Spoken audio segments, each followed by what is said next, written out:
Bears News Fan Report family, you ever feel that pulse in your chest that tells you something's about to tilt the entire season on its axis? That's the vibe in Chicago right now. The air's heavy, the whispers are louder, and even if they won't admit it at Hollis Hall, you know they're feeling it too.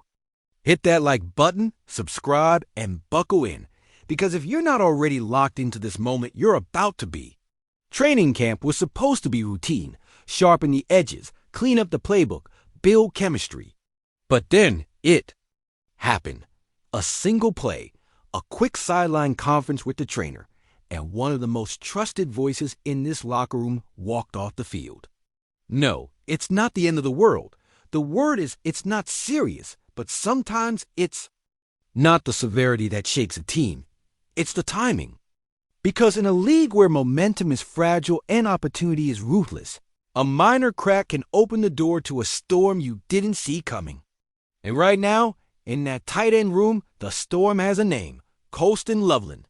The kid's been electric all camp, first-round pick. Michigan Wolverine with hands like magnets and a burst off the line. That's already got defenders second-guessing themselves. You can feel the shift. He's not here to learn the ropes. He's here to compete, to challenge, to take snaps from day one. And if Cole Kmet's even slightly slowed down, that door swings open wider than anyone in Chicago was ready. For Kmet's numbers dipped last year, minus 47 catches, 474 yards. 4 touchdowns, a far cry from his 2023 breakout. We all know part of that was the mess Shane Waldron left behind, but this year's different. New system. New head coach in Ben Johnson, who isn't sentimental about who was here first. He's about production, mismatches, results. Look at what he did with Sam Laporta in Detroit. That's the blueprint. And here's the thing. Kmet's still a leader, still a tone setter in the huddle. But leadership doesn't stop the rotation from changing if the offense hums with someone else in his spot. And that's where this gets tricky. Because injuries, even the ones we call not serious, have a way of planting seeds. Seeds that can grow into position battles, into trade calls, into roster shuffles you didn't see coming. And when the front office starts thinking about the ripple effect, they don't just stop at replacing a guy. They start looking at the entire board. Which is why, while everyone's eyes are locked on the tight end depth chart, I can't shake the feeling that something bigger is brewing. This could be the pivot point that forces Ryan Poles to make a move we've been whispering about for months. One that's not about the offense at all, but about adding a weapon to the other side of the ball that could redefine what this team is in 2025. You can almost hear it, like distant thunder rolling in over Lake Michigan. And if the clouds break the way I think they might, the name that drops next could send shockwaves from Soldier Field to every locker room in the NFC. So ask yourself, are we just talking about surviving a minor injury here? Or is this the start of the biggest roster jolt Chicago's seen in years? If you're sitting there thinking the Bears are just going to roll quietly into this season, play it safe, and hope the chips fall in our favor, think again, because there's a storm building over Lake Michigan, and you can feel it in your teeth before you can even see it in the sky.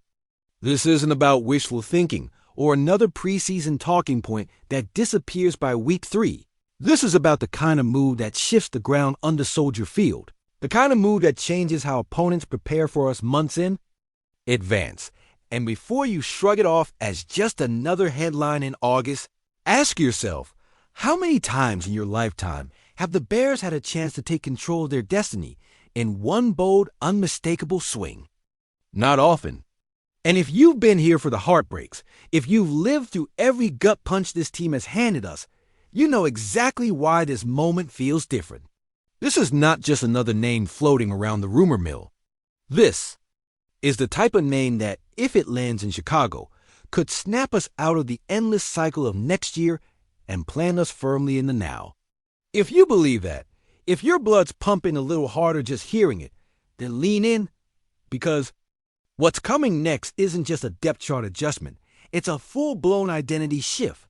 Picture the scene. It's late in the season. Soldier Field is a frozen fortress. Wind whipping off the lake. Fans packed shoulder to shoulder under layers of navy and orange, the kind of cold that bites your fingertips even through gloves. On the field, our defense lines up with the swagger of a unit that knows exactly what it's about to do. The crowd volume rising to a point where you can't even hear your own voice.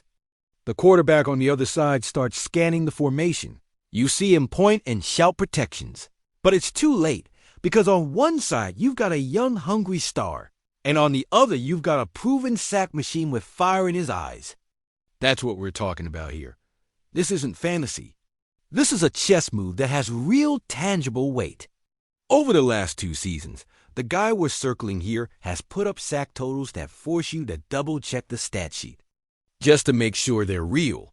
His pressure rate is among the best in the league. His ability to disrupt an offense's rhythm is surgical, and he does it snap after snap without slowing down. Now, let's talk about what that would mean for this roster.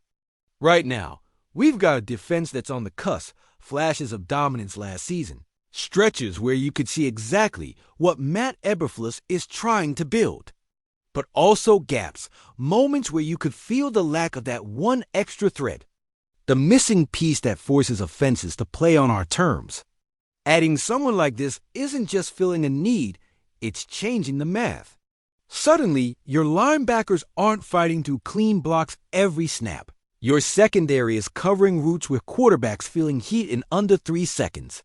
And your young players are learning from a veteran who's been in the trenches against the best in the game. It also sends a message through the entire locker room. We're not waiting for development to catch up. We're not building for 2 years from now. We're going for it. And that message, it resonates. But you know what really makes this move seismic? The ripple effect across the division. In Green Bay, Jordan Love's off-season confidence starts to crack when he sees the Dame tape. In Minnesota, Cousins knows the pocket's going to collapse faster than it has in years. In Detroit, that smug sense of control they've built gets tested when they realize we've got the tools to match them hit for hit. This is the NFC North. Every inch of ground is fought over like it's gold. And bringing in a player of this caliber isn't just about matchups on paper. It's about getting inside your rivals' heads. And don't forget, the Bears have history with moments like this. Think about when we added Julius Peppers back in 2010 and how that changed the entire dynamic of our defense. The city felt it. The league felt it. And this could be that moment all over again. The numbers alone justify the excitement. Back-to-back seasons north of 15 sacks, tackles for loss that kill drives, and a knack for forcing fumbles in critical moments. You can't coach that kind of instinct. Pair it with our current core, and you're talking about a defense that goes from promising to problem for every offense in the league. And here's the thing, moves like this don't come cheap. You're talking draft capital. You're talking a contract extension that could push into the $30 million per year territory. You're talking about committing now to a win-now window. That scares some G-Miz, but Ryan Poles? If he pulls the trigger, it's a declaration that he's done playing the long game without payoff. It's him saying we've rebuilt the foundation. Now let's stack the wins while we've got the pieces. So imagine it. Week 1, the announcer's voice booming through the stadium. The defense taking the field. And there's that new number lined up on the edge. The crowd roaring like they've been waiting their whole lives for this moment. The first time he bursts through the line and buries a quarterback in the turf, you'll hear it in the stands, in the bars, in every living room in Chicago, that collective exhale that says, we're here. And as much as we can dream about it, speculate about it, paint the picture in our heads, the truth is only one question matters right now. Is this front office ready to make the kind of move that turns all that hope into something real? Or are we about to watch another chance slip through our fingers while the rest of the league gets bolder?